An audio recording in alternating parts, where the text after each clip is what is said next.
Friends అందరికీ నమస్కారము. మీకు ఇప్పుడు ఒక వీడియో తీస్తాను. మా గార్డెన్లో ఏ కూరగాయలు కోసినాం, ఏ పండ్లు కోసినామని. పండ్లు చూడండి చెప్పిస్తాను. 1 2 3 4 5 రకాల పండ్లు కోసినాను. కూరగాయలు వచ్చి 4 రకాలు. చూడండి ఫ్రెండ్స్, కోసినది ఓన్లీ ఆర్గానిక్. చూడండి ఎంత బాగా. ఫస్ట్ అంజూర్ చూడండి ఫ్రెండ్స్, అంజూర్ కోసినాను ఆర్గానిక్ ఇవన్నీ. నెక్స్ట్ వచ్చి రేణికాయ, పెద్ద రేణికాయలు, పెద్దవి ఫ్రెండ్స్, రేణికాయలు, పెద్ద రేణికాయలు అంటారు దీనికి కండతో. ఇది చెర్రీస్, ఆపిల్ టైప్ ఉంటుంది, చిన్న చిన్న పుల్లగా ఉంటుంది. ఉప్పు కారం వేసి ఉంచితే బాగుంటుంది. స్టార్ ఫ్రూట్స్ చూడండి ఫ్రెండ్స్, స్టార్ ఫ్రూట్స్, జామకాయ, ఇవి 5 రకాలు.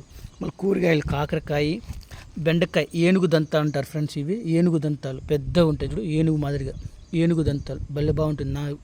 ఏనుగు దంతాలు, బెండకాయ, బీరకాయలు, వంకాయలు 2 రకాలు, సారా వంకాయ, ఇంకోటి వచ్చి ఇవి ఓన్లీ ఆర్గానిక్. ఈ వీడియో నచ్చినట్లు షేర్ అండ్ లైక్ చేయండి ఫ్రెండ్స్, మర్చిపోదండి.